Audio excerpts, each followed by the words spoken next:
Meus queridos e amados irmãos, que a doce e gloriosa paz do Senhor Jesus seja com todos. Nós estamos de volta para mais uma aula de Escola Bíblica complementar. Esta aula comprometida com a poderosa, inerrante e infalível Palavra de Deus. Eu sou o pastor Walter Pereira e semanalmente nós estamos disponibilizando para você o comentário da revista de adultos que é publicada trimestralmente pela Casa Publicadora das Assembleias de Deus. Estamos nesse trimestre muito abençoado estudando sobre a igreja em Jerusalém. Doutrina, comunhão e fé, a base para o crescimento da igreja em meio às perseguições. E hoje nós vamos estudar a lição número 11 para 14 de setembro de 2025, que é o Dia Nacional de Missões. O título da nossa lição: Uma igreja hebreia na casa de um estrangeiro. Todos os nossos comentários eles são feitos em 10 tópicos para te ajudar e ampliar o conhecimento da lição e para também ampliar aí de repente a sua aula, enfim, o seu conhecimento geral. Nós não comentamos especificamente os 3 tópicos ali da lição, mas desse título da lição e do conteúdo que está na lição, nós extraímos então esses 10 tópicos que podem te servir como orientadores aí na sua aula.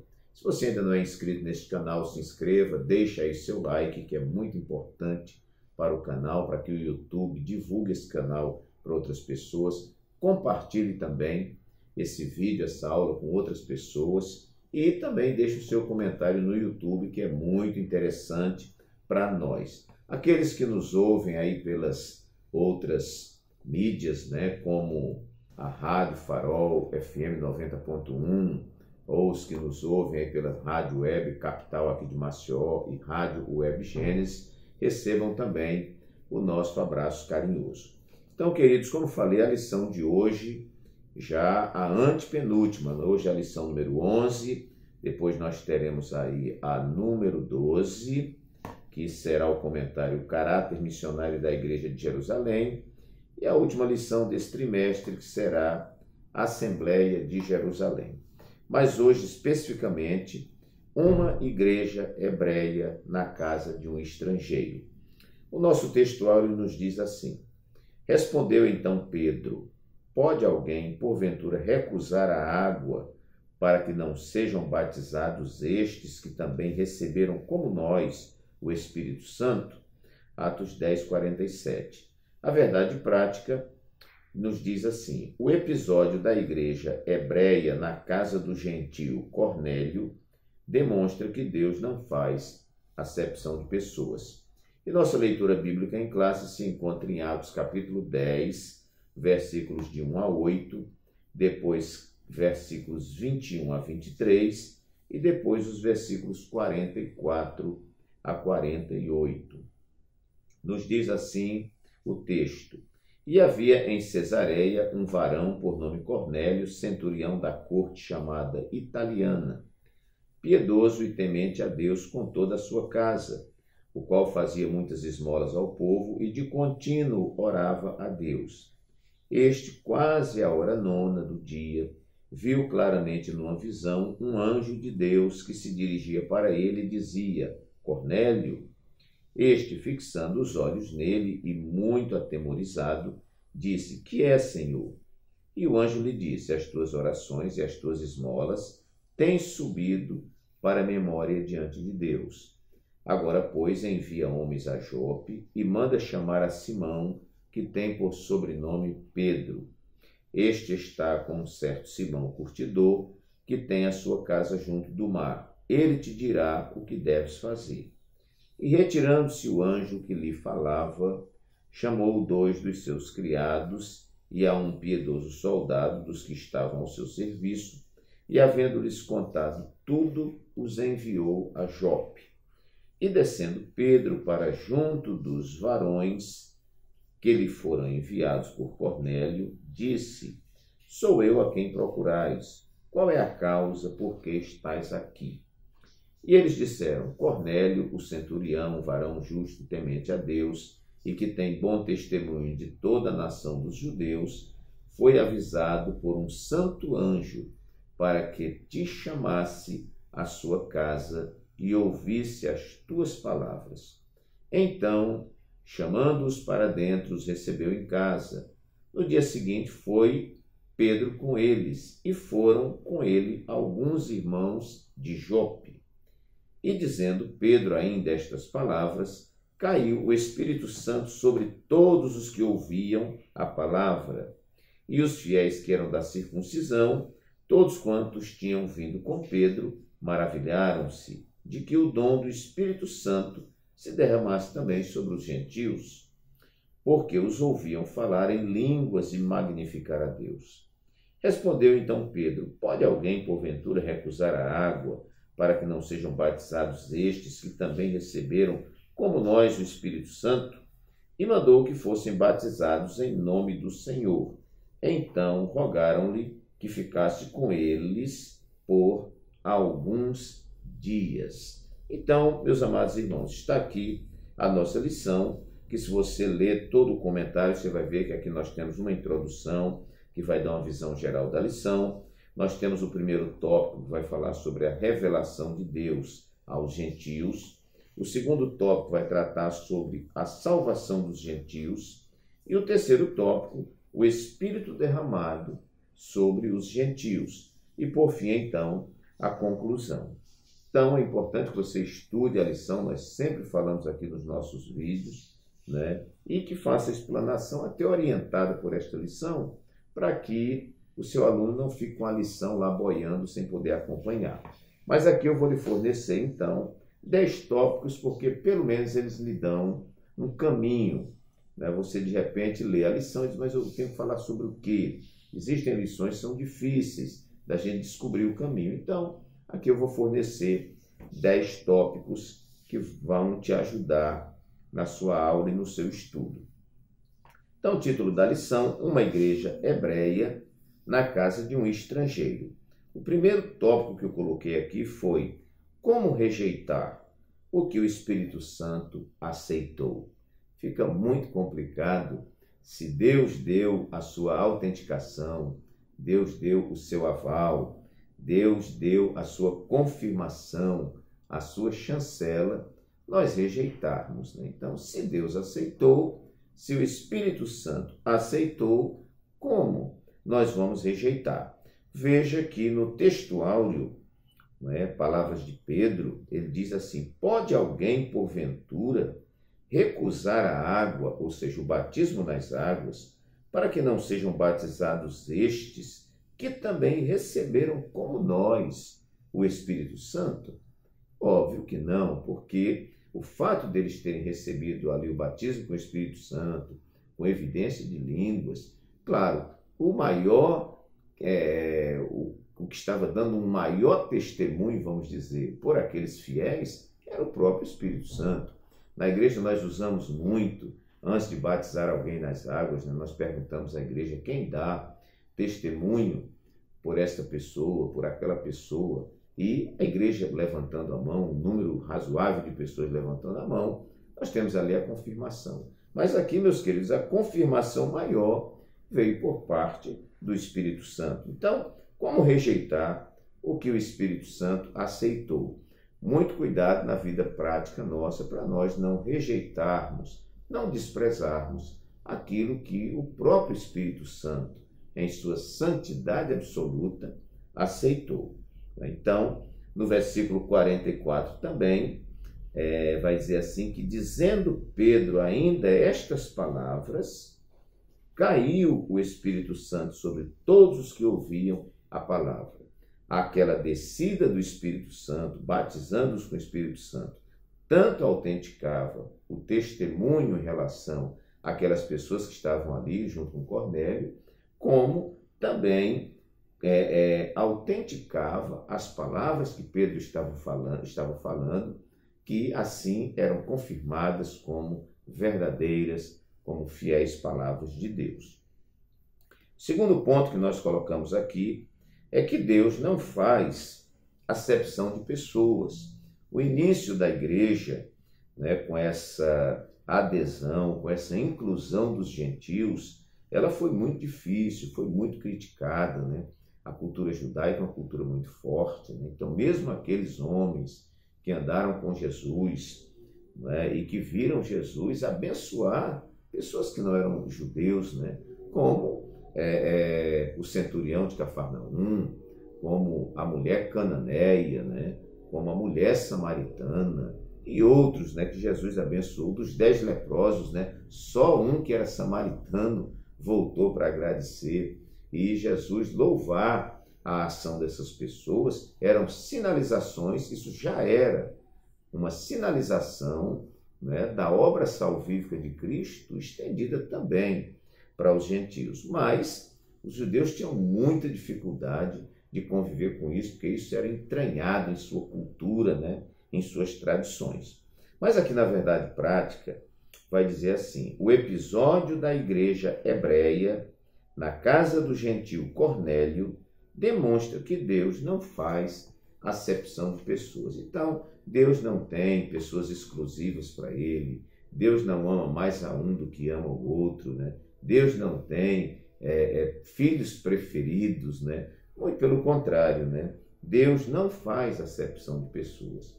Nós, na nossa humanidade fraca, né?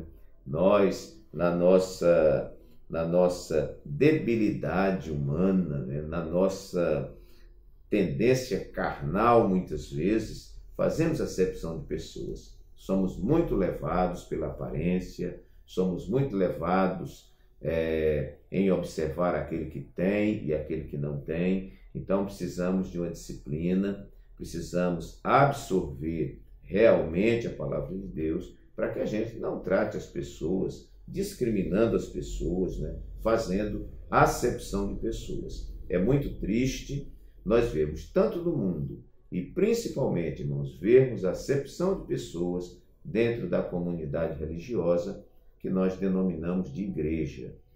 Há acepção de pessoas dentro da igreja? Sim, há acepção de pessoas. E nós precisamos corrigir isso, porque isso é um erro, né, no nosso meio. Porque se Deus não faz acepção de pessoa, se Jesus não faz acepção de pessoas, se o Espírito Santo não faz acepção de pessoas, não sou eu e você que vamos fazer acepção de pessoas. Vemos aqui, né, o mesmo poder, o mesmo dom que desceu sobre os discípulos de Jesus no dia de Pentecostes, descendo aqui na casa do gentio Cornélio, um centurião, um militar romano. Muito bem. Terceiro ponto que eu coloquei aqui, irmãos, é: Deus não se deixa monopolizar. Ninguém consegue ser dono de Deus. Ninguém consegue ter Deus como uma propriedade exclusiva sua. Isso é uma ilusão, né? Ninguém consegue dominar a Deus, colocar Deus com rédeas, né? Deus dentro de um cercado. Ninguém consegue fazer isso, né? O nosso Deus, ele é um Deus que não se deixa dominar. Ele é o Deus dominador de todas as coisas e Deus não se deixa possuir, né? Vamos possuir a Deus agora, ele é nosso e ninguém pega e é só nosso e tudo mais. Não, não, não, não. Deus não pode ser monopolizado por ninguém, né? A nossa leitura bíblica em classe, nos versículos de 1 a 3, que eu vou ler, diz assim: E havia em Cesareia um varão por nome Cornélio, centurião da corte chamada italiana, era um centurião, piedoso e temente a Deus com toda a sua casa, o qual fazia muitas esmolas ao povo e de contínuo orava a Deus. Este, quase à hora 9ª do dia, viu claramente numa visão um anjo de Deus. Então os anjos não estão a serviço única e exclusivamente de nós que somos da Assembleia de Deus, nem a serviço dos batistas, dos presbiterianos, dos que são da Igreja de Deus, enfim, de qualquer uma outra denominação. Deus não é uma propriedade de nenhuma igreja, né? Nós da Assembleia de Deus louvamos a Deus por Deus aceitar o nosso culto, por Deus se alegrar com o nosso formato de doutrina, acredito assim, né? Mas ele não é um patrimônio nosso, né? Não é. A introdução da nossa lição vai dizer assim, olha que maravilhoso. Bem, depois do comecinho, diz assim, o apóstolo Pedro foi escolhido divinamente para pregar as boas novas da salvação aos gentios, o que na época não era aceitável. Atos 10 é uma das mais impressionantes histórias da Bíblia, onde fica evidente o grande amor e graça de Deus em salvar a todos aqueles que demonstrem fé na pessoa do seu bendito Filho, Jesus Cristo. Lucas destaca em seu livro que os gentios foram salvos e receberam o dom do Espírito Santo da mesma forma que os judeus no Pentecostes. E aqui, meus queridos, cabe um comentário.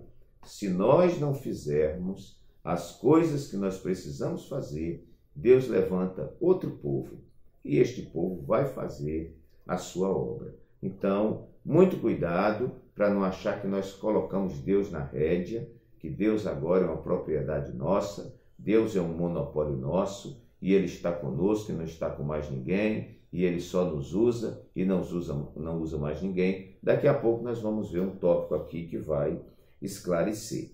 Então, Deus está conosco, Deus é o nosso Pai, nós temos o Espírito Santo, somos batizados com o Espírito Santo, Deus nos usa naquilo que Ele quer usar, pelo tempo que Ele quer usar, onde Ele quer usar. E quando Ele não quer, Ele também não usa. E Deus fala quando Ele quer, quando Ele não quer, Ele também não fala. E nós não exercemos domínio sobre Ele. A oração do Pai Nosso diz assim, venha a nós, ou venha o teu reino, né?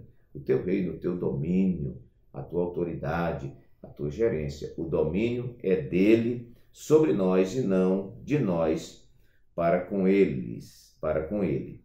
E havia essa mentalidade, né, entre os judeus, né, que eles são os detentores da revelação, foram eles que receberam a revelação de Deus, eles receberam a lei, deles são os patriarcas, os profetas, aquela coisa toda, mas Deus usa a quem quer.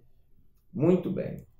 Quarto tópico da nossa lição, eu coloquei Deus, que é Deus, pela sua capacidade de surpreender sempre. Vou repetir. Deus, que é Deus, pela sua capacidade de surpreender sempre. Né? Veja o versículo 45 da nossa lição. E os fiéis que eram da circuncisão, todos quantos tinham vindo com Pedro, maravilharam-se de que o dom do Espírito Santo se derramasse também sobre os gentios. Houve, meus queridos, por parte daquela comitiva que foi com Pedro, todos judeus, né? Vamos colocar aqui judeus ortodoxos, né? Judeus assim de raiz, foram com Pedro e chegando lá ficaram maravilhados, ficaram boca aberta, né? Ficaram perplexos por ver que aquilo que eles haviam recebido, os gentios também estavam recebendo. Ora, irmãos, a gente lida com Deus ao longo de toda a nossa história. Eu aceitei Jesus dia 15 de janeiro de 1978. Quanta coisa eu já vi nesses 47 anos de evangelho, né? E quando eu penso que vi tudo, eu vejo algo novo, Deus fazer algo maravilhoso que me surpreende. E quando eu penso que Ele está vindo por cima, Ele vem por baixo. Quando eu penso que Ele vem por baixo, Ele vem por cima. Quando eu penso que Ele vem lá pela frente, Ele vem aqui por trás. Quando eu penso que Ele vem aqui por trás, Ele vem pela frente. Quando eu penso que Ele vem pela porta da direita, Ele entra pela porta da esquerda. Quando eu penso que Ele não vai entrar porque não existe porta nem janela, Ele aparece dentro. Quando eu marco um encontro com Ele no quarto escuro, Ele aparece na praça. Quando eu vou para a praça, Ele aparece no quarto escuro. Então, meus queridos, Deus é aquele Deus que tem uma capacidade extraordinária de nos surpreender sempre. E isto faz dele Deus.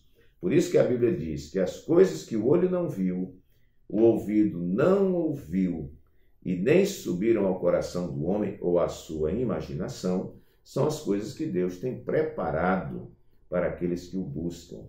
Ora, então tudo que foi criado, as maravilhas deste mundo, não esgotaram, não é? Não esgotaram o repertório de Deus? Não, não esgotaram. Deus vai deixar tudo isso aqui e vai criar coisas novas para o seu povo. E eu acho que a eternidade deve ser de glória em glória, sempre coisas novas, sempre coisas novas, sempre coisas novas. E nós vamos a vida inteira, não é? Correndo atrás desse Deus e esse Deus apresentando coisas novas, né? Eu tinha um professor na faculdade de teologia que ele dizia assim: Deus nunca será conhecido totalmente, porque o dia que ele for conhecido totalmente, ele deixa de ser Deus.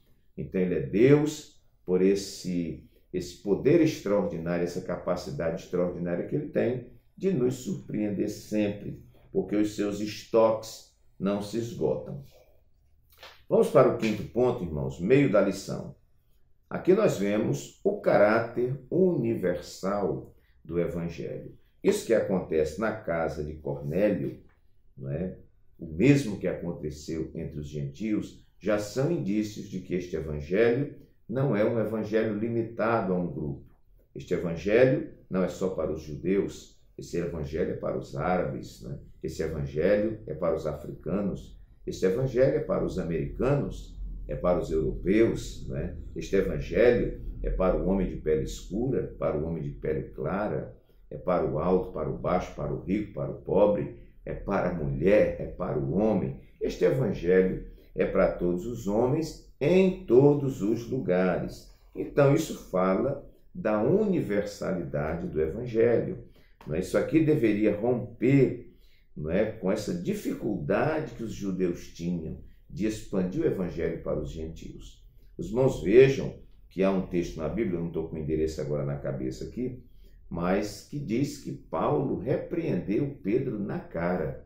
Porque quando Pedro estava sozinho, junto lá com os gentios e com o apóstolo Paulo, ele se comportava como um gentio, aceitava, na certa, sorria com os gentios, abraçava os gentios, sentava com os gentios, mas depois chegou uma turma de judeu. E Pedro ficou se afastando, né, como se dissesse, não, eu estou aqui, mas não me misturei com esse pessoal. Aí Pedro chama Pedro e dá uma repreensão na cara de Pedro. Lembre-se, esse Pedro foi aquele que negou Jesus. Esse Pedro que negou Jesus teve um encontro com Jesus lá no Mar da Galileia. Pedro, tu me amas, né? Apacenta as minhas ovelhas e etc. Né? E esse Pedro já tinha sido batizado com o Espírito Santo, mas continuou um Pedro falível, como eu e você. Né? A gente está em obras, né? Continuamos ainda com as nossas falhas, nossas dificuldades, mas num caminho de construção. A isso a Bíblia chama de santificação, que a gente já aprendeu que ela é progressiva.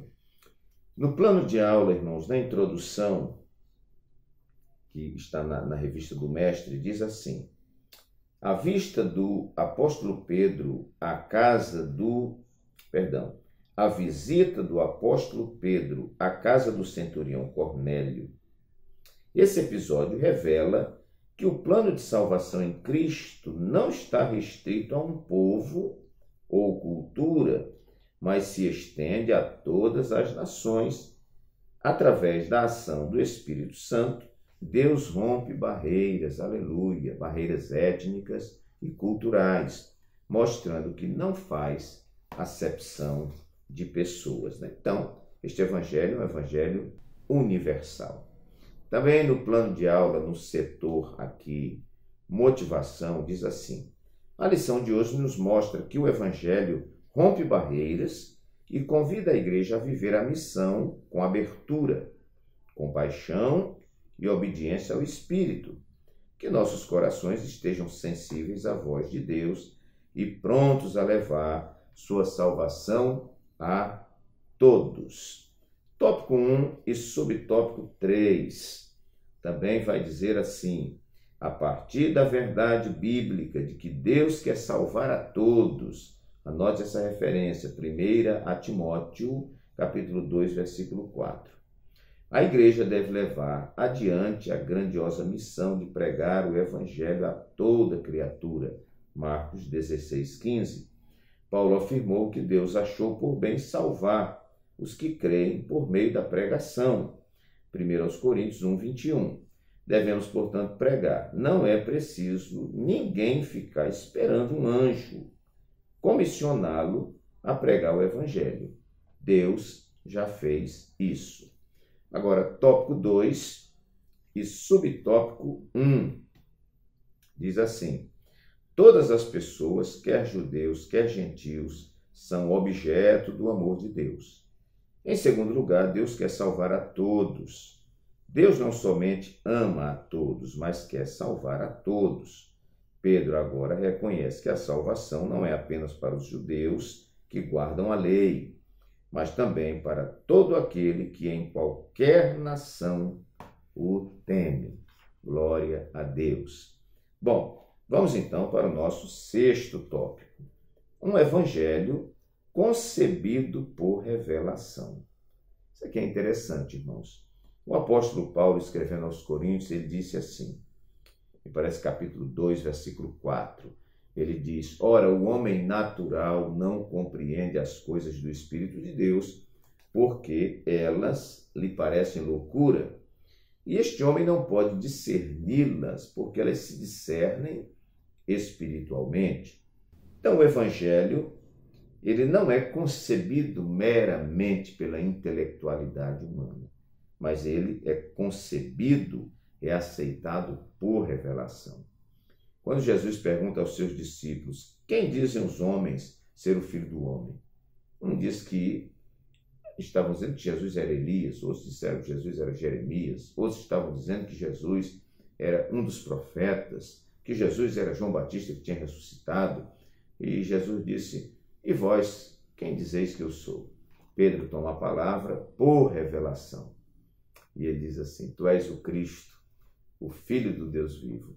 E Jesus diz para ele: bem-aventurado és tu, Simão Barjonas, porque não foi a carne nem o sangue que tu revelou, mas meu Pai que está nos céus. É necessário uma revelação do Espírito Santo para que o homem conceba este evangelho. Por isso que nós falamos a palavra.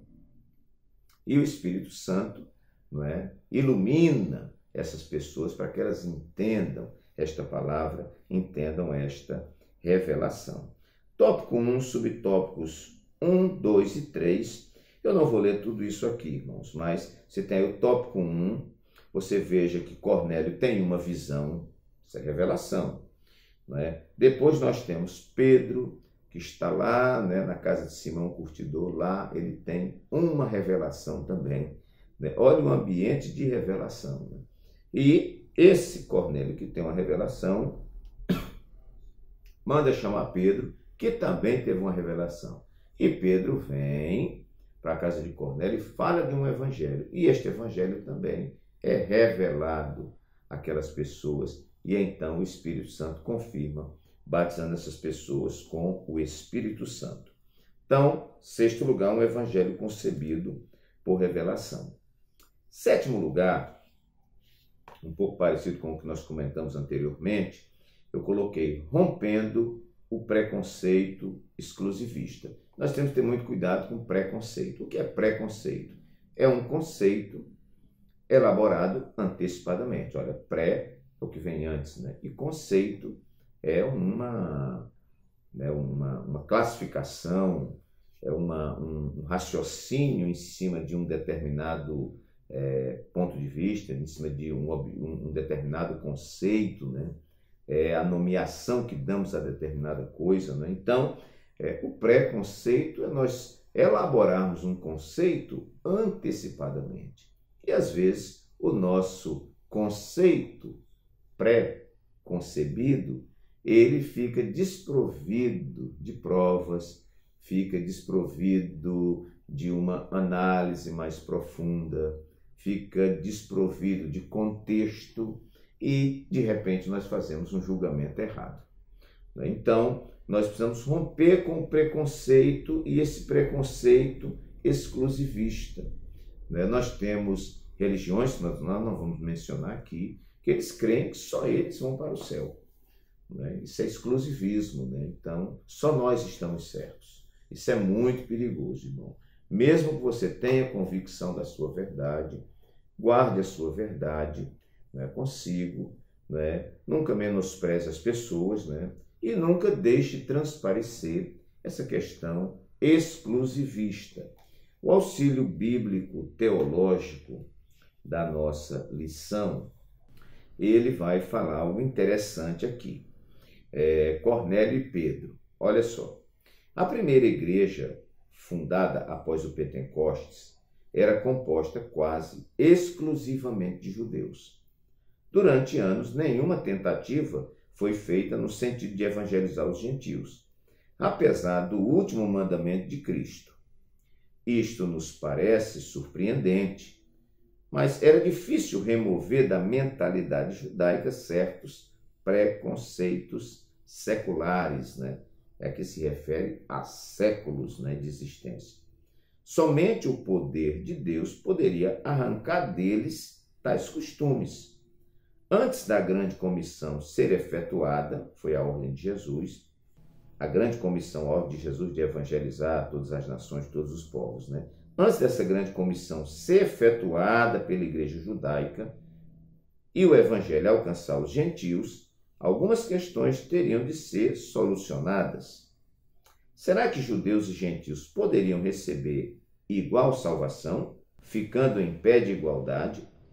Os crentes judeus poderiam ter comunhão e convívio com os gentios? Olha as perguntas. Os judeus os consideravam impuros? Até da sua comida se recusavam participar. Isto por não ser preparada de acordo com a lei de Moisés. Então, irmãos, havia muito preconceito, muita dificuldade, né? Essa questão do evangelho para os gentios, eu digo que ela existe até hoje. Porque o que acontece? Os judeus se consideravam superiores aos gentios. Vejam que Jesus, quando fala com aquela mulher cananeia, provando a sua fé, ele diz assim, não é bom pegar o pão dos filhos, quem são os filhos? Os judeus, e deitá-lo aos cachorrinhos, que são os gentios. Então, os gentios eram considerados um povo impuro, considerado um povo excluído mesmo, né? Considerado cachorrinhos, né? Mas, meus queridos, havia um plano de Deus para com este povo, né? O apóstolo João escreveu e disse assim, que Jesus veio para o que era seu, os judeus, mas os seus não o receberam. Então, deu-lhes mas a todos quantos o receberam, deu-lhes o poder de serem feitos filhos de Deus.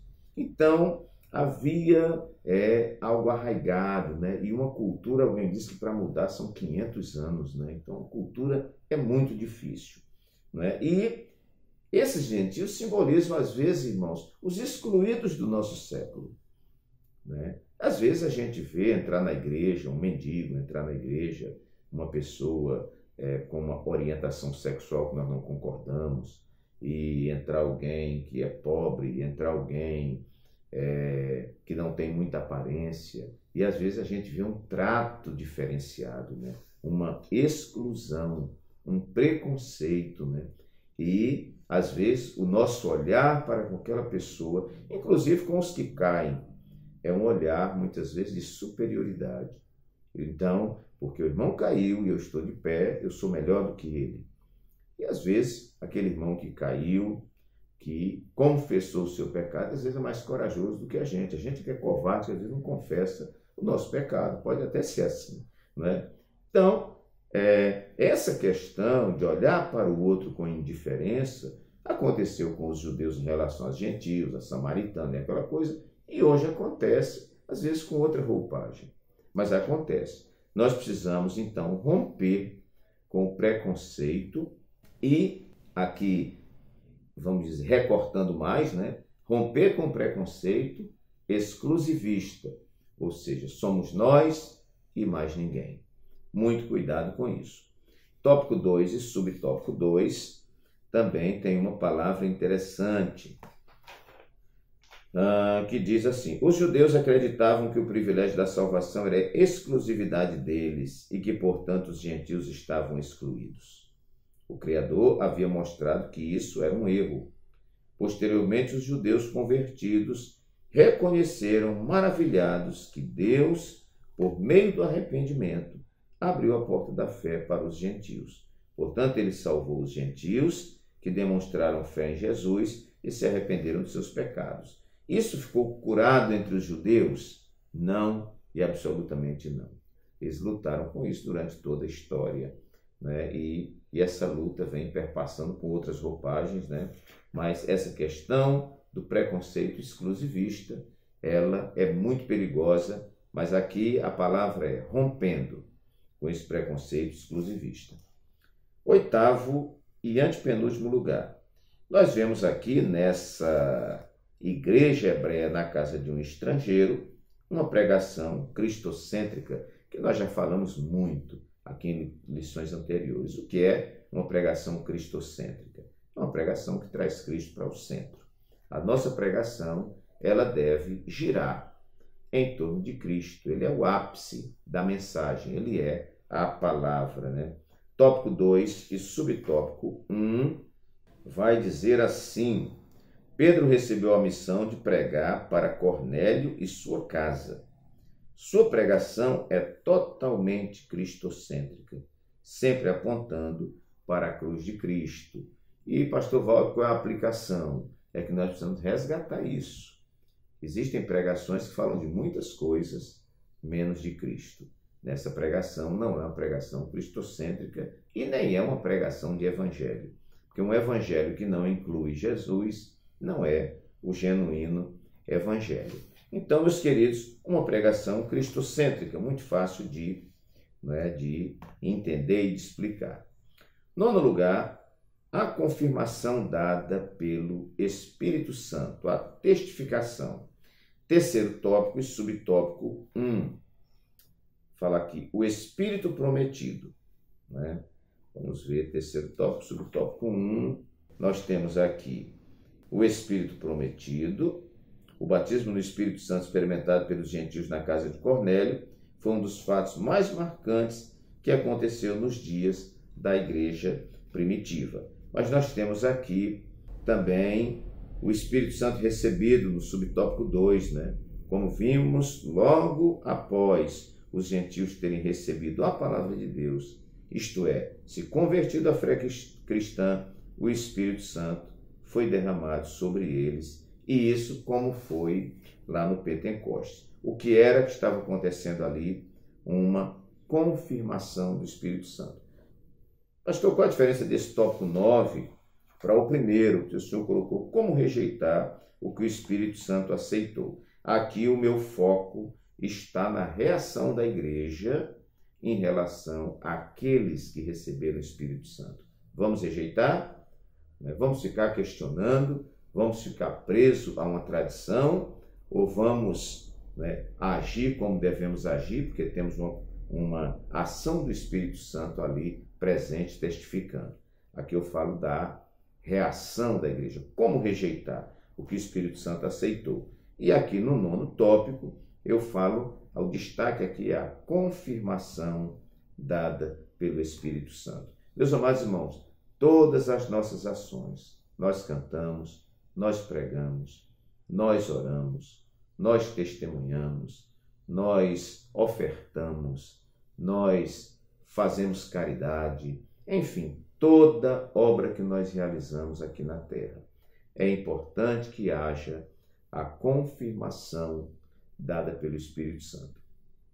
Duas pessoas fazem a mesma coisa e uma recebe a confirmação e outra não recebe a confirmação, porque esta confirmação dada pelo Espírito Santo, ela está mais ligada à motivação, que é o motivo que levou à ação, motivação, Então, está mais ligada à motivação do que propriamente na ação. Às vezes a ação parece bonita, mas está revestida de hipocrisia, está embutida nesta ação, está em intenções duvidosas, enfim. Aqui nós temos a testificação, a confirmação dada pelo Espírito Santo. E, meus queridos, 10º lugar, nós temos aqui o sinal do batismo no Espírito Santo ou com o Espírito Santo, com a evidência do falar em línguas estranhas, que é uma defesa teológica de nós pentecostais, né? O batismo com o Espírito Santo é confirmado com a evidência do falar em outras línguas. Então, nós não só temos este caso que aconteceu na casa de Cornélio. Esse aqui foi mais um dos casos em que aqueles que foram batizados com o Espírito Santo falavam em línguas, né? E diz que eles viram alguma coisa acontecendo. Isso não é, eu aceitei Jesus e recebi o Espírito Santo. Como é que as pessoas sabem que eu recebi o Espírito Santo? Ninguém viu nada, não é? O batismo com o Espírito Santo é algo que as pessoas veem acontecer porque há manifestações. E, para nós pentecostais, esta evidência real é o falar em línguas estranhas. Nós vamos ver isso no 3º tópico, nos subtópicos 2 e 3. Você pode ler, né? 3º tópico, subtópicos 2 e 3. Você vai ver essa evidência, né? Que acontece também nesta comunidade, né? Nesta igreja hebreia, na casa do estrangeiro chamado Cornélio. Meus amados irmãos, que Deus nos abençoe, que o Espírito Santo fale mais alto ao seu coração e até a nossa próxima aula, se Deus assim o permitir.